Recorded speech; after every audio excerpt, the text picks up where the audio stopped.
Mungkin ada? Bu Ya. Ijen, Ya. Bu Ijen, saya bertanya, saya Desi Bu Amina. Ya. Bertanya terkait dengan ini Bu Amina, di proporsi penggunaan teori ya tadi disampaikan ada teori utama, ada teori pendukung di situ. Jauh mana saya bisa memasukkan teori pendukung? Di situ. Oke. Mana yang menjadi teori utama, mana jadi teori pendukung? Itu Bu ya. Utama, kedua pendukung. Caranya gimana ya? Kan kita ada cara. Teori utama. Teori utama, kalau kita sebentar, saya simpan dulu Bu ya, di sini Bu ya. Nah, ini. Oke, saya pindah ke sini ya.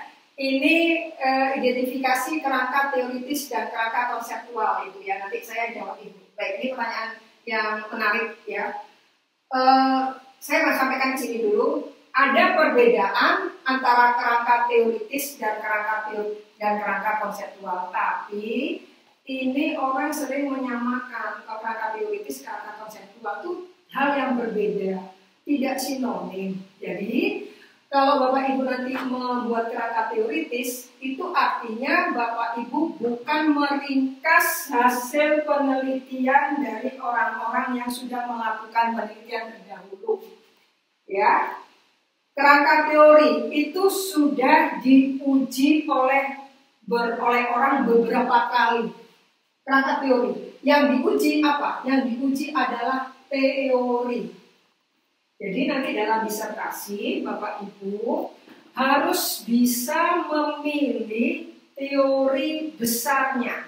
Teori utama apa yang akan dilakukan. Misal saya kasih contoh Pak Ibu ya. Tapi saya mohon ketika dalam memilih teori itu pahami dulu fenomena. Setelah fenomena Bapak Ibu abstraksikan. Setelah selesai abstraksikan, lalu ditarik menjadi konsep.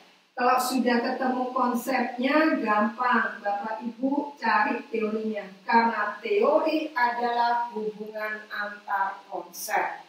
Jadi, ini ada fenomena Ibu ya, misalnya. Atau Ibu punya rencana mau nulis apa? Ibu Dina, apa Ibu Dian tadi namanya? Oh? Desi, Bu. Saya Desi. Desi, ya maaf. Ya, Ibu Desi. Terkait ini Bu, dekonstruksi peran perpustakaan. Kebetulan saya dari ilmu perpustakaan. Oke, konstruksi perpustakaan dalam apa Bu? Apa penyedia? Sebagai penyedia layanan di era online Bu. Sebagai penyedia layanan di era online. Maka kata kuncinya apa? Ini abaikan Ibu, ini bukan kata kunci, tapi kata kunci adalah 1, perpustakaan, kedua, layanan, 2, online, 3. Jadi nanti di Google, ya, karena sekarang masih ada Google ya, Bapak Ibu nulis perpustakaan tapi nulisnya pakai bahasa Inggris ya. Perpustakaan, 1, library, online itu services, ketiga online. Nah, kata kunci ini 1, 2, 3. Ibu akan menemukan 2 juta artikel. Oke, Bapak Ibu buka.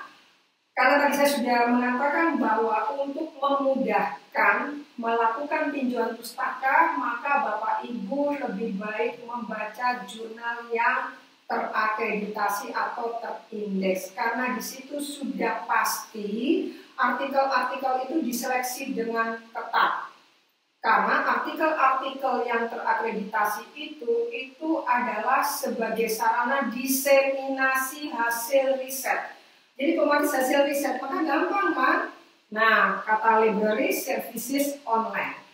Konstruksi ini ditinggalkan dulu Bapak Ibu, ya. Jangan Bu Desi terpancing di judul konstruksi begini. Ya, mohon maaf saya bahwa disertasi di ilmu sosial judulnya hampir sebagian besar konstruksi. Konstruksi identitas, konstruksi tentang pernikahan, konstruksi penjual semanggi, semua konstruksi. Janganlah abaikan. Jangan itu. Bapak Ibu fokus saja. Saya meneliti bagaimana peran perpustakaan dalam layanan online. Adakah perubahan pola pelayanan? Namanya gitu. Apakah ada perubahan pola pelayanan atau bentuk pelayanan online yang seperti apa yang harus diberikan kepada publik di era pandemi misalnya? Atau bentuk layanan online yang seperti apa yang harus diberikan kepada pembaca yang mengunjungi perpustakaan Universitas Airlangga misalnya. Di sini, jadi academic statement-nya apa? Nah, academic statement itu kan hubungan antar konsep, di mana ada Bu Desi bilang pelayanan perpustakaan era online itu menentukan tingkat literasi masyarakat. Tambah kata literasi masyarakat. Jadi ada berapa? 3-4 konsep dalam proposal Ibu. Lalu apa? Yang bicara literasi, berarti tambahkan kata literasi masyarakat. Lalu Bapak Ibu tambahkan lagi, literasi masyarakat menyebabkan kesejahteraan. Kemana-mana. Jadi jangan terpancang pada disertasi-disertasi yang sudah ada. Ya, jadi jangan baca dulu disertasi ilmu sosial yang ada di Fisipunda. Bapak Ibu mendingan membaca fenomena dengan hati-hati aja, karena di situ Bapak Ibu akan tertantang untuk bisa menemukan teori. Ya, nah teorinya apa? Teorinya ternyata adalah di sini pelayanan online, ya itu menentukan tingkat literasi yang akhirnya bisa berdampak pada pengurangan kemiskinan masyarakat. Di mana? Tinggal pilih, mau di Jawa Timur, entah mau di Jawa Barat, atau di seluruh Indonesia. Kalau Jawa Timur keluasan, ya udah di Lamongan, atau Ibu pilih kasus lagi di Bojonegoro, atau di Madura misalnya, di Bangkalan, pilih di Bangkalan atau di Sampang, di Pamekasan atau di Sumeneb. Yang ini adalah merupakan 4 provinsi termiskin di Jawa Timur, sehingga pelayanan online-nya harus diubah, disesuaikan dengan budaya masyarakatnya. Budaya masyarakat Madura nggak senang baca kan? Ya, budaya masyarakat Madura nggak senang baca. Jadi supaya mereka tertarik membaca atau membaca karya atau datang ke library, maka syaratnya harus apa? Nah, kontribusi mahasiswa Bu Desi di sini. Ya dibuat sedemikian rupa ya, pelayanan online, fiturnya ditambahkan atau webnya diperbaiki, dibuat semudah mungkin supaya masyarakat itu bisa mengakses layanan online dengan mudah. Itu caranya. Jadi yang penting di sini fenomenanya apa, lalu diabstraksikan, lalu ditarik dalam suatu konsep.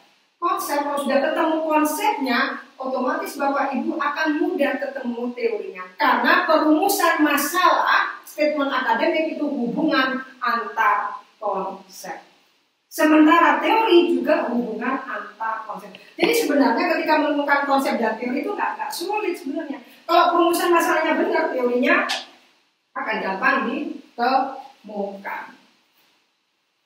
Gitu Bapak Ibu ya. Ibu, terima kasih. Ya. Oke, nanti Bapak Ibu akan juga dibantu oleh dosen-dosen yang lain ya, ketika cara bagaimana sih kita bisa dengan mudah merumuskan permasalahan atau mencari perspektifnya. Nah, caranya ya di sini, ditinjau pustaka, balik lagi. Maka semakin banyak, ini asumsi mudahnya ya, semakin banyak Bapak Ibu membaca jurnal, nah Bapak Ibu kebantu. Kira-kira dari 50 jurnal yang sesuai dengan niat saya itu apa, sesuai dengan tema saya itu apa, di sini Bapak Ibu kebantu, bantu sekali benar. Saya mirip lah, nggak apa-apa, mirip nggak apa-apa, kan lokasinya beda, negaranya beda, metodologinya beda, teori sama nggak apa-apa. Saya akan memperbaiki teori yang sudah ada dari hasil penelitian itu, saya update dikit dah. Gitu. Gimana? Saya akan memperbarui tentang bentuk-bentuk pelayanan online-nya. Saya akan ngasih atau membuat fitur-fitur baru yang itu memang untuk orang-orang yang literasinya masih rendah, nah seperti itu. Oke ya. Ada yang lain?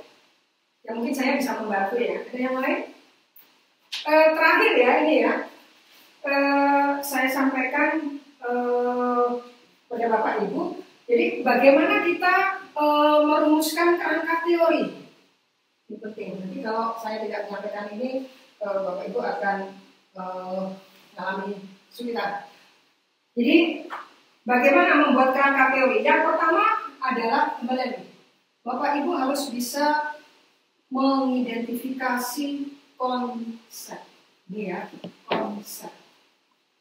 Konsep yang bervariasi namanya variabel. Variabel itu adalah cara untuk mengukur kebenaran atau untuk mendapatkan kebenaran atau menguji korelasi. Untuk menguji korelasi. Variabel berada dalam istilah metodologi yang namanya positivistik. Ya, jadi sekedar mengingatkan Bapak Ibu sekalian, nanti kalau sudah ketemu bagaimana menyusun kerangka teori, maka pasti kalau teori itu disusun dengan menggunakan metode positivistik atau dengan uji statistik, pasti ada model analisis yang begini. X menyebabkan Y.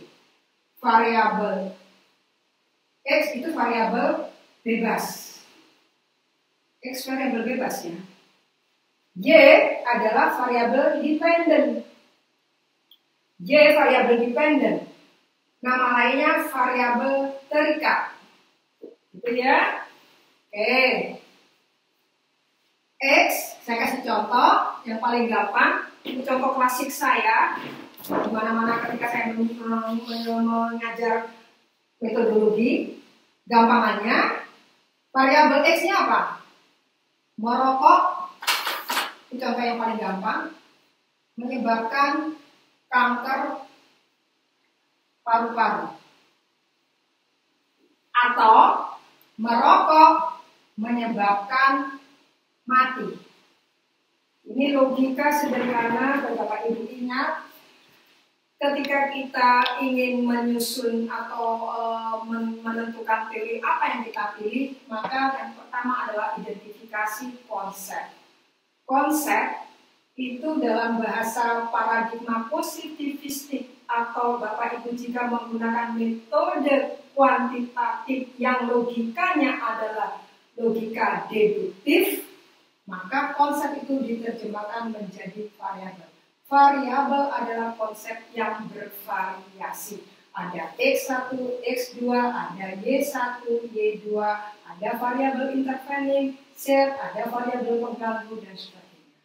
Model analisis apabila kita menggunakan metode penelitian yang berada dalam positivistik atau kuantitatif, selalu ada ini, variabel X dan variabel Y. X variabel bebas, Y variabel terikat. Yang Bapak Ibu cari apa kalau dalam penelitian dengan metode kuantitatif? X-nya. Apa yang menyebabkan kanker paru-paru? Apa yang menyebabkan orang itu mati? Apa yang menyebabkan orang itu miskin? Karena dia adalah merokok. X yang dicari, merokok. Merokok itu menyebabkan kanker paru-paru, merokok menyebabkan mati, merokok menyebabkan orang itu miskin. Ini Bapak Ibu cek. Ini dua variabel. Kalau S3 itu tidak boleh bivarian. S3 itu harus multivarian. Jadi tidak boleh pakai rumus C-square. Cuma dua variabel X menyebabkan Y. Ini kalau S1 boleh. Ya, cuma ada dua variabel. Jadi ketika Bapak Ibu melihat, ini banyak orang kena kanker paru-paru nih di rumah sakit paru nih, ternyata ini 90% ternyata pasiennya adalah perokok kelas berat. Lalu dilihat lagi, ada 10% yang mati karena apa? Oh, merokok. Maka nanti Bapak Ibu dalam menganalisis variabel X1 apa? Yang merokok kelas berat, merokok kelas ringan. Nah, Ini kategori yang dibuat untuk mengukur variabel X. Maka X itu kan variabel, ada skalanya ya, ordinal atau interval. Ya, merokok kelas berat itu berarti sehari habis 10 pak. Merokok kelas sedang sehari habis 5 pak. Merokok kelas rendah itu hanya 1 pak. Sehingga tingkat kematiannya rendah. Itu yang dalam menggunakan metode kuantitatif. Tapi kalau menggunakan metode kualitatif atau metode interpretif, yang Bapak Ibu cari bukan X, tapi yang Bapak Ibu cari adalah Y-nya. Variabel terikatnya yang dicari. Variabel dependen yang dicari. Merokok, mati kan? Kalau menggunakan metode kualitatif, yang dicari varian matinya. Matinya duduk kah? Varian matinya nyesek kah? Matinya nangis darah kah? Matinya batuk darah lah, matinya kejat-kejat lah, varian. Maka di kualitatif yang dicari adalah variasi jawaban. Informannya kudu yang well informed, yang tepat. Jadi jangan sampai salah memilih sumber, jangan sampai salah memilih informan.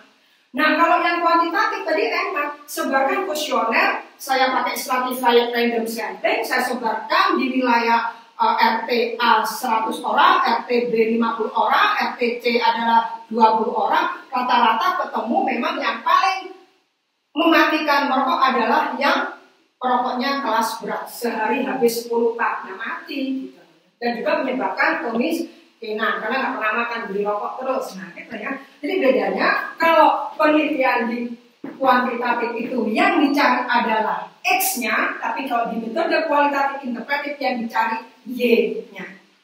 Itu ya Bapak Ibu ya. Ini logika sederhana yang bisa membantu Bapak Ibu sehingga nanti metode analisis seperti ini yang akan membantu Bapak Ibu dalam merumuskan permasalahan. Kalau sudah ketemu permasalahannya gampang ya, tinggal cari di jurnal, ketemulah state of the art, novelty-nya, metodologinya, perspektifnya, dan lain-lain. Oke, saya kira cukup ya. Ada yang mau bertanya? Oke, ada yang mau bertanya atau yang belum jelas? Kalau tidak ada, saya akhiri. Nanti saya akan berikan ke Mas Rafiq bahan-bahan tadi yang ditanyakan oleh Ibu itu tentang skema supaya ini membantu memudahkan ketika nanti Bapak Ibu melacak tulisan atau artikel di jurnal. Ya. Boleh saya bertanya? Oke, silakan. Iya, terima kasih penjelasannya, ini pencerahan sekali bagi saya. Ini yang mau saya tanyakan, yang dijelaskan ini tadi adalah untuk bekal kita menghadapi ujian kualifikasi.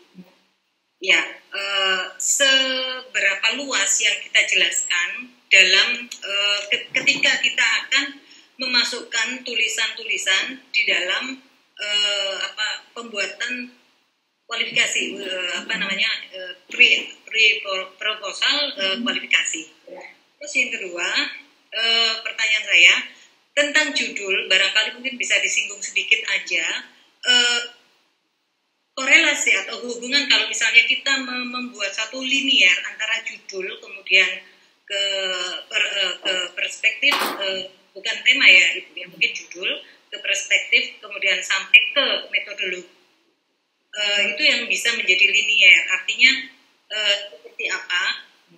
Terus kemudian yang ketiga, Ibu mohon mungkin bisa memberikan kita referensi buku-buku atau mungkin apa yang bisa kita baca tentang bagaimana perspektif, karena masih sedikit sekali perspektif yang saya terima informasinya tentang hal ini, barangkali mungkin bisa diberikan judul. Ya. Baik, saya mencoba ya memberi informasi bahwa kualifikasi itu adalah proses belajar ketika mahasiswa disiapkan untuk masuk ke fase mengikuti mata kuliah NKPD. Jadi yang diutamakan ya Mohon maaf kalau salah, nanti akan diluruskan oleh Bu Tutik ya, sebagai KPSS 3. Di kualifikasi itu poin pemahaman masalah. Jadi seberapa mampu mahasiswa itu mampu menangkap fenomena, mampu membunyikan fenomena, mampu merumuskan gejala, kemudian dikaitkan ketika sudah melihat gejala, ketika melihat fenomena. Fenomena itu adalah gejala, atau gejala itu peristiwa yang terjadi berulang kali. Ya, misalnya orang mengamati Aminah kalau ngajar mesti pegang spidol. Kedua, kalau ngajar mesti marah-marah. Nah, itu tidak hanya ditemukan di satu mata kuliah, tapi di 5 mata kuliah polanya sama. Lalu ini dirumuskan menjadi rumusan fenomena. Mengapa Aminah kok masuk kelas marah-marah? Nah, itu ya. Ini gejala. Lalu Bapak Ibu orang marah-marah ini biasa kenapa? Mungkin stres, teorinya stres, teorinya depresif, teorinya sakit jiwa. Gitu ya. Jadi merumuskan gejala ini memerlukan ketajaman dari Bapak Ibu sekalian. Jadi gejala ini kemudian diangkat, diabstraksikan. Mengabstraksikan itu pasti ketemu dengan yang namanya konsep.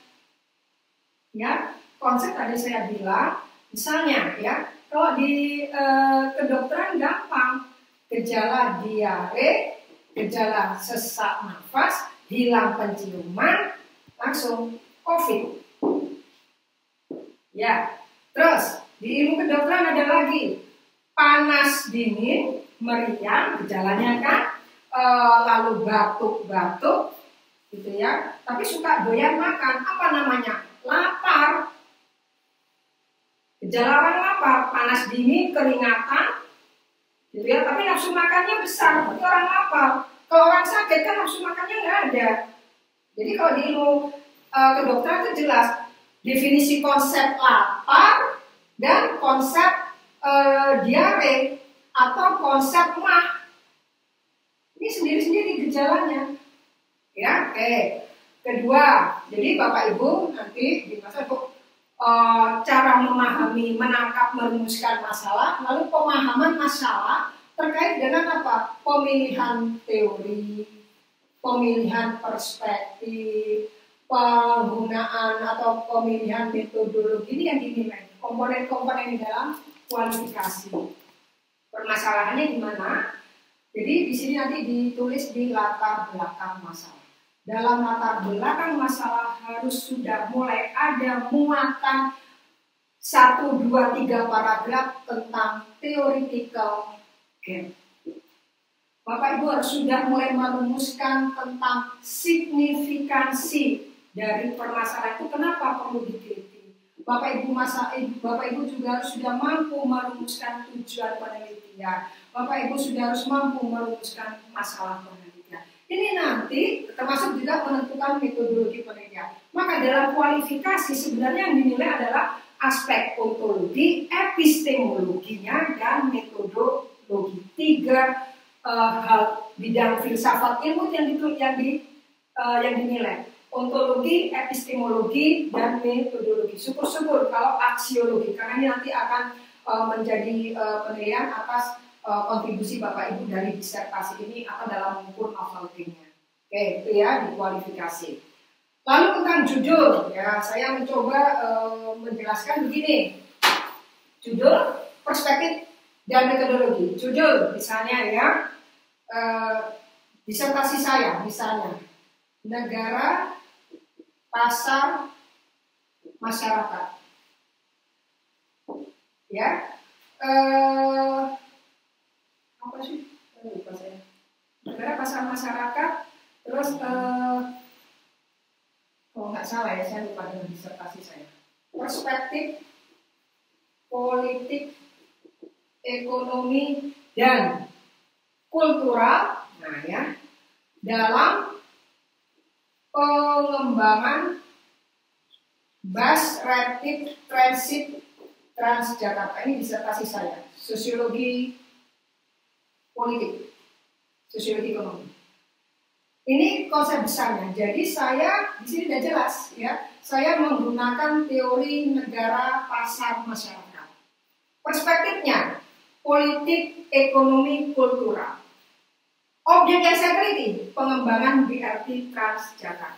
Jadi judul yang bagus adalah versi saya, bukan versi saya sebenarnya, versi kesepakatan dari para akademisi, gitu ya, karena sebenarnya nggak ada pakemnya, itu sebenarnya nggak ada. Pakem itu sangat relatif, ya. Judul itu harus mencerminkan teori memang. Judul harus mencerminkan perspektif. Judul juga harus mencerminkan cakupan atau ruang lingkup keilmuan. Judul juga harus mencerminkan metodologi penelitian yang digunakan. Kalau orang membaca disertasi saya yang berjudul Negara Pasar Masyarakat, Perspektif Politik Ekonomi Budaya, Pengembangan BRT Transjakarta, maka orang akan tahu bahwa penelitian saya adalah metode masuk dalam kategori metode interpretif kualitatif. Nah, udah jelas. Jadi sebenarnya nggak usah ditulis. Kenapa? Karena dalam judul, dari judul saya orang jelas. Ini perspektifnya neo-Marxian. Karena saya menggunakan perspektif politik ekonomi. Yang politik ekonomi itu tidak ada yang Weberian, tapi Marxian. Jadi nanti Ibu bisa membuat rumusan judul itu sesuai dengan satu metodologi, temuan, teori, dan perspektif. Tapi kalau Ibu untuk kuantitatif misalnya ini, pengaruh kesetaraan gender terhadap representasi perempuan di DPR RI. Pengaruh. Kalau ada kata pengaruh, Bapak Ibu tidak boleh menggunakan metode kualitatif interpretif. Pengaruh berarti metode yang digunakan wajib uji statistik atau metode kuantitatif. Pengaruh. Variabelnya kesetaraan gender dan representasi perempuan. X1 ini X ini Y-nya. Judul menentukan metode. Judul menentukan cakupan keilmuan. Gender. Judul menentukan kasusnya DPR RI. Teorinya gampang ya, teori kesetaraan gender sama teori representasi. Bahwa semakin tinggi kesetaraan gender maka representasi perempuan mendekati angka afirmasi Exxon 30%. Semakin rendah kesetaraan gender afirmasi Exxon cuma sampai tahap persentase 15%. Oke, tentang literatur saya nggak jualan buku, tapi Bapak Ibu bisa beli aja. Ini yang buku ini, ya. Ini saya menulis tentang pengantar metode penelitian kualitatif sebenarnya. Di bab 1, bab 2, bab 3 itu secara umum adalah bicara tentang filsafat ilmu, ya, dan beberapa cara menentukan topik. Ini bisa dibeli di mana-mana ini. Di Gramedia ada, ini terbitan Prenada Media. Di Togamas masih ada. Ini ya sedikit banyak akan membantu Bapak Ibu, terutama di bab 1, bab 2 sampai bab 4 ya, karena bab 5 dan bab 6 itu masuk ke ilmu politik. Ini sebenarnya saya maksudkan dulu untuk mahasiswa S3 juga ya, tapi karena saya bernaung berafiliasi di Departemen Politik, saya nulisnya politik. Tapi ini bisa dibaca untuk semua kalangan, pembelajar, anak SMA, ini bisa semua pakai ini. Murah harganya ya, saya jual ini murah, sangat terjangkau ya.